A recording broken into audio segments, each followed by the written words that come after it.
우리는 지금 열왕기 상에서 엘리사 선지자를 통해서 역사하시는 하나님의 말씀을 계속해서 살펴보고 있습니다. 그런데 우리는 본문을 읽으면서 주의해야 할 점이 있습니다.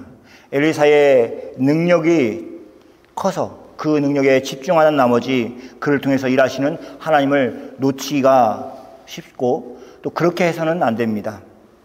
분명히 엘리사의 일은 큰 기적을 일으키는 일이지만 그 일의 중심에는 하나님이 항상 계셨습니다.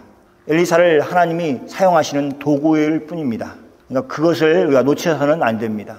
예를 들면 지난 주일 예배에 독이 들어가서 먹을 수 없는 국을 엘리사가 회복을 하였습니다.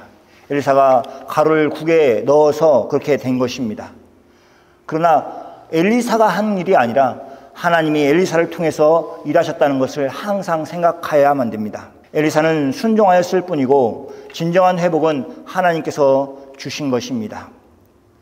오늘 우리도 엘리사 선자가 믿었던 것처럼 하나님을 믿고 있습니다. 그 하나님을 믿고 있습니다. 우리는 예수 그리스도를 통해서 하나님이 지금도 상하고 또 무너져버린 인생들을 회복시키시는 역사를 하고 계신다는 것을 믿으시기 바랍니다. 우리를 통해서 또 다른 사람을 통해서 우리를 그렇게 회복시켜 주실 것입니다. 엘리사 선자가 활동하였던 시대는 북이스라엘이 하나님의 말씀에 순종하지 않은 나라였습니다. 그래서 흉년이 들었습니다. 하나님께서 기적적으로 선자들의 제자들의 공동체를 회복시켜 주셨지만 여전히 그 땅은 어려운 가운데 있는 것입니다. 계속 흉년 가운데 있었습니다. 성경은 이런 흉년이나 전쟁이 단순한 상황이 아니라 정치적인 사건이 아니라 하나님의 언약을 지키지 않은 결과로 가져온 것이라고 분명히 말하고 있습니다. 신명기서 말씀을 살펴보면 그렇게 말씀하고 계십니다. 하나님의 말씀에 순종하면 복을 받고 불순종하면 징계를 받는 것이 신명기에서 말하고 있는, 우리에게 말해주고 있는 내용입니다. 그래서 흉년과 전쟁은 그 대표적인 예가 되는 것입니다. 우리는 절망적인 시대를 살고 있습니다. 도덕적으로, 경제적, 그리고 영적으로 위기 상황에서 세상이 점점점 하나님을 떠나가고 있습니다. 그러나 성경은 분명하게 선포하고 있습니다. 하나님의 말씀대로 반드시 이루어지는 것입니다. 우리가 보고 있는 현실이 아무리 암담해도 하나님의 말씀이 변함이 없으시고 그리고 그 뜻을 이루신다는 것을 믿기 바랍니다. 오늘 또 하나님의 말씀으로 우리를 부르시고 계십니다. 절망에 넘어져 있는 분들, 무너져 내리는 인생들, 그들에게 하나님이 말씀을 붙들라고 얘기하시고 믿음으로 나가라고 말씀하고 계십니다. 하나님의 말씀은 우리의 삶의 진정한 소망이십니다. 하나님의 말씀의 신뢰를, 그리고 그것을 오늘을 살아가는 성도들이 가져야 될 아주 중요한 것입니다. 하나님의 말씀은 어제나 오늘이나 동일하시고 변함이 없으십니다. 말씀을 붙들고 믿음으로 살아가는 여러분이 다 되시기를 소망합니다. 첫 번째, 하나님은 절망의 현실 속에서도 말씀하신다입니다. 본문의 배경은 북이스라엘이 아람과의 전쟁하는 중이었습니다. 많은 백성들은 사마리아의 성으로 피신을 하였습니다. 그 성에 있는 사람들은 아람 군대의 포위를 당하였습니다. 성 안에는 많은 사람들이 있었고 식량은 점점 바닥을 드러냈습니다. 굶주림이 극심해지고 물가는 폭등하였습니다. 오늘 본문 바로 앞장에 나오는 당시의 상황을 여실히 보여주고 있는 예가 있습니다. 사람들이 거래하는 물건이 고운 가루나 보리가 아니라, 곡식이 아니라 나귀의 머리와 비둘기의 똥이었습니다. 그것은 평상시에 먹어보지도 않고 또 거들떠보지도 않은 것이었습니다. 이제는 생존의 수단이 되어버려서 그것도 비싼 가격에 거래가 되었습니다. 이것이 사마리아 성이 가지고 있는 절망적인 상황을 잘 보여주는 예입니다. 이보다 더 충격적인 사건이 있습니다. 기록되어 있습니다. 왕이 성 위에 거닐고 있는 때에 두 여인이 다투는 소리를 들었습니다. 그들은 굶주림에 지쳐서 자기의 아들들을 서로 삶아 먹자고 약속을 하고 한 여인은 이미 약속을 지켰습니다. 그러니까 아들을 죽여서 삶아 먹은 것입니다. 그리고 지금 왕에게 나와서 호소하고 있는 사람은 다시 다른 아들을 먹어야 되는데 먹지 않고 내놓지 않고 있는 상황을 호소하고 도움을 청하고 있는 것입니다. 당시에 참혹한 현실을 잘 보여주는 장면입니다. 이런 절망적인 상황 속에서도 북이스라엘의 왕은 아무것도 할 수 없었습니다. 원망하는 것밖에 없습니다. 왕이 위로자가 되고 구원자가 되는 그런 것처럼 보이는데 실상 절망적인 순간에는 지금 사마리아 걷고 있는 그 순간에는 아무것도 하지 못하고 있습니다. 절망은 인간의 한계를 그대로 드러내는 사건입니다. 우리도 삶 속에서 여러 가지 절망을 경험합니다. 인간적인 수단들을 모두 끊어진 것처럼 느껴질 때가 있습니다. 그러면 정말로 인간이 대단하지 않구나, 아무것도 못하는구나, 그렇게 생각이 듭니다. 그때 하나님을 믿는 믿음이 있으면 하나님이 일하신다는 것을 알고 하나님을 의지할 것입니다.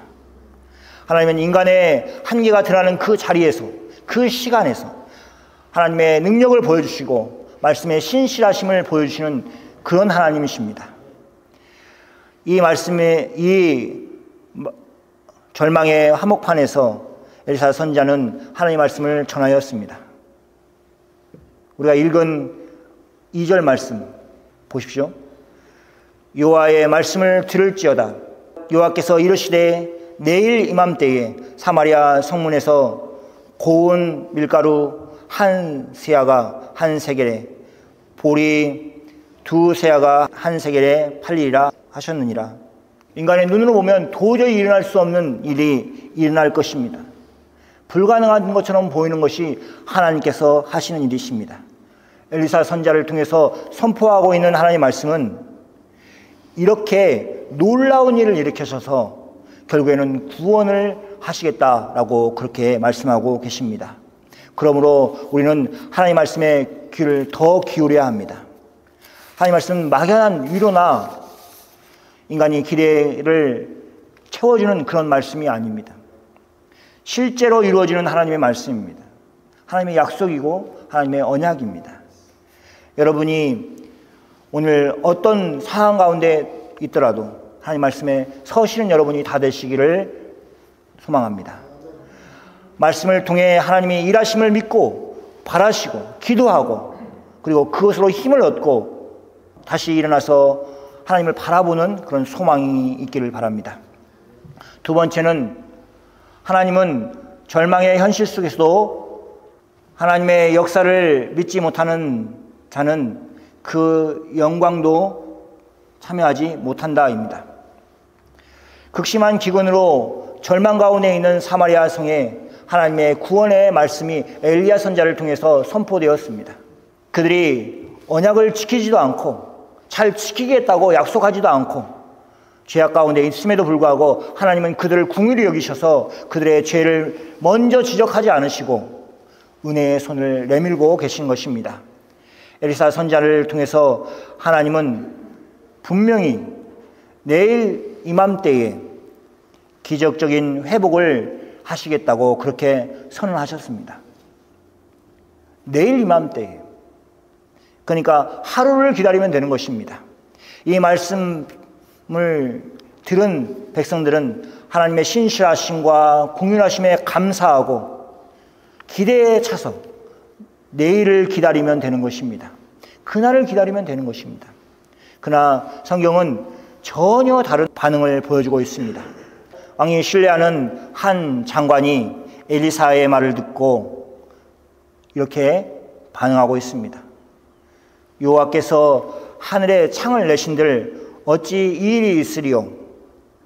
그는 노골적으로 하나님의 말씀을 불신하고 있는 것입니다. 하나님의 전능하심을 부정하고 있는 말이었습니다. 이 사람은 북이스라엘의 고위 관리였습니다. 그럼에도 불구하고 하나님과 그분의 말씀을 알지 못하였습니다. 마치 광야에서 이스라엘 백성들이 하나님의 은혜를 누리면서도 감사하지 않고 원망한 것처럼 그는 하나님이 능히 일하실 수 있다는 그 믿음이 전혀 없었습니다. 민수기 11장에서 모세가 역시 그렇게 말하고 있습니다. 하나님을 향해서 그들에게 고기를 주시겠다는 그 하나님의 약속의 말씀을 들으면서 그 말씀을 의심하고 그리고 질문하였습니다. 우리 같이 읽겠습니다. 여호와께서 모세에게 이르시되 여호와의 손이 짧냐 내가 이거 주시리라. 이 말씀은 모세가 하나님께 묻는 것에 대한 답이었습니다. 모세는 이렇게 말했습니다. 이 백성이 60만 명인데 어찌 고기를 다 주겠다고 말씀하십니까?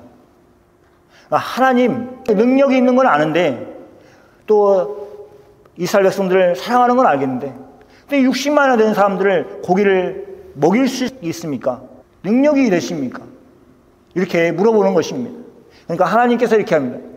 여호와의 손이 짧냐? 내가 이제 내 말을 내가 내게 응하는 것을 보리라. 이렇게 말씀하고 계십니다. 응하는 것을 보리라. 내일 그 일을 볼 것이라고 얘기하고 있는 것입니다. 하나님은 설명이나 변명을 하고 있지 않습니다. 그저 말씀하신 대로 다음 날 그 일을 이루셨습니다. 하나님은 오늘도 동일하게 일하시는 하나님이십니다. 하나님의 전능하심을 믿는 신앙은 하나님의 말씀에 겸손히 순종하는 그런 자세입니다. 내가 이제 내 말이 내게 응하는 여부를 보리라. 이 말씀이 정말 마음 가운데 여러분에게 있기를 바랍니다. 그러나 이 장관은 하나님 말씀을 알지 못하고 믿지 못하고 있습니다. 엘리사가 그에게 단호하게 말합니다. 내가 내 눈으로 보리라. 그러나 그것을 먹지는 못하리라. 결국 그 장관은 엘리사의 말처럼 성문 앞에서 지켜보다가 사람들이 쏟아져 나오는 통에 몰리는 통에 짓밟혀서 죽음을 맞습니다. 하나님의 말씀을 눈앞에서 보았지만 그것의 유익을 누리지 못하는 모습이었습니다. 사랑하는 성도 여러분, 하나님의 말씀은 반드시 이루어집니다. 하나님의 약속의 말씀을 믿고 그렇게 행할 때에, 순종할 때에 그 영광에 참여하는 사람들이 될 수 있습니다. 그러나 그 영광 앞에서 심판을 받는 사람들이 있습니다. 하나님의 말씀을 믿지 못하는 사람들이 그렇게 되었습니다. 그 말씀 앞에 겸손히 순종하는 여러분이 다 되시기를 축원합니다. 하나님은 믿는 자들을 부끄럽게 하지 않으십니다. 셋째, 하나님은 믿는 자의 순종을 통해 그의 은혜에 참여하게 하신다. 사마리아 성의 사람들은 극심한 기근으로 인해 굶주림에 시달리고 있었습니다. 식량은 상상할 수 없는 그 비싼 가격에 거래가 되었습니다. 그러니까 그 나귀 머리도 그 가격인데 일반적인 밀이나 보리는 얼마나 비쌌겠습니까? 전에는 먹지도 못하였던, 아니 거들떠 보지도 않았던 음식이 귀한 음식처럼 거래가 되었습니다. 그러한 고통 가운데 사마리아 사람들이 절망 가운데 살고 있었습니다. 그때 성경은 4명의 나병 환자들을 얘기하고 있습니다. 그들은 성 안에 있는 것이 아니라 성 어귀에, 성 밖에 머물렀던 사람들입니다. 전쟁이 일어나 모든 사람들이 사마리아 성으로 피신하였는데도 이 사람들은 들어가지 못하였습니다. 나병을 앓고 있었기 때문에 그렇습니다. 사회적으로, 종교적으로 버림받은 그런 사람들의 모습입니다. 하지만 바로 그들이 용기를 내어서 여기 앉아서 굶어 죽는 것이나 아람 군대에 가서 죽는 것이나 마찬가지다 이렇게 생각을 하고 배고픔 속에서 마지막 희망을 품고 아람 군대에 갔습니다. 그런데 놀랍게도 적군들의 진에 아무도 없었습니다. 아람 군대가 하나님의 역사하심으로 인해서 공포를 느끼고 공포에 사로잡혀서 모든 것을 버리고 도망친 상태가 있었습니다. 이 놀라운 소식을 처음 목격한 사람들은 바로 나병 환자였습니다. 그들은 그 기쁨의 소식을 자기들만 누리는 것이 아니라 성 안에 있는 사람들도 다 누려야 된다고 그렇게 생각을 하고 성 안에 가서 성에 찾아가서 왕에게 아뢰습니다. 하나님의 구원의 역사는 바로 이처럼 보잘것없는 사람들에 의해서 진행되고 있고 하나님은 그들도 사용하셔서 하나님의 역사를 세상에 알리셨습니다. 그 소식을 들은 사마리아 사람들은 성문을 열고 나아가 아람 군대가 남기고 간 물자를 다 취하였습니다. 곡식은 엘리야 선지자가 예언한 것처럼 전쟁 전의 가격으로 그렇게 거래가 되었습니다. 고운 밀이 또 보리가 한 세겔에 거래가 된 것입니다. 하나님의 말씀이 그대로 성취되었습니다. 이 일은 단순히 엘리사의 예언이 성취된 것을 의미한 것 이상을 의미하고 있습니다. 하나님의 자비와 구원이 절망 가운데 있는 백성들에게 실제로 임하였습니다. 그 백성에게 은혜를 주셔서 그 은혜의 참여자가 될 수 있도록 하셨습니다. 하나님의 구원은 곡식을 제가격에 그래서 먹고 굶주리지 않고 배부를 수 있도록 그렇게 허락하신 것입니다. 그런데 모든 사람들이 그 은혜의 참여자가 되었는데 단 한 사람, 이 사람은 참여자가 되지 못하였습니다. 하나님의 말씀을 믿지 못하고 조롱하였던 왕의 장관이 그 은혜에 참여하지 못한 사람이 되었습니다. 참여하지 못한 것뿐만 아니라 그는 성문에서 사람들에게 밟혀서 죽음을 맞이했습니다. 그가 하나님의 말씀을 믿지 않았던 그 결과가 그렇게 비극적으로 나타나고 있습니다. 사랑하는 성도 여러분, 하나님은 절망 속에서도 구원의 말씀을 우리에게 주고 계시는 것입니다. 그리고 그 말씀은 반드시 이루어집니다. 하나님의 구원은 능력 없는 사람들의 통해서 그렇게 이루어지는 것을 우리는 볼 수 있습니다. 중요한 것은 하나님의 말씀을 믿고 반응하는 그 믿음인 것입니다. 오늘 우리에게 절망적인 상황들이 펼쳐지고 있는 사람들이 있습니까? 그러나 그 속에서도 하나님이 말씀하고 계신다는 사실을 믿으시기 바랍니다. 그리고 그 말씀을 따라 순종하는 사람들을 통해서 하나님이 은혜를 드러내십니다. 바라기는 여러분 모두가 이 시대의 믿음의 순종자가 되어서 하나님의 놀라운 역사를 이루는 그런 분이 다 되시기를 소망합니다. 하나님의 말씀을 신뢰하고 하나님의 약속을 소망 가운데 두고 살아가는 여러분이 되시기를 소원합니다. 하나님은 능치 못하심이 없으십니다. 반드시 그의 말씀을 이루십니다. 그 하나님을 바라보고 소망 중에 살아가는 여러분이 다 되시기를 주님의 이름으로 축원합니다.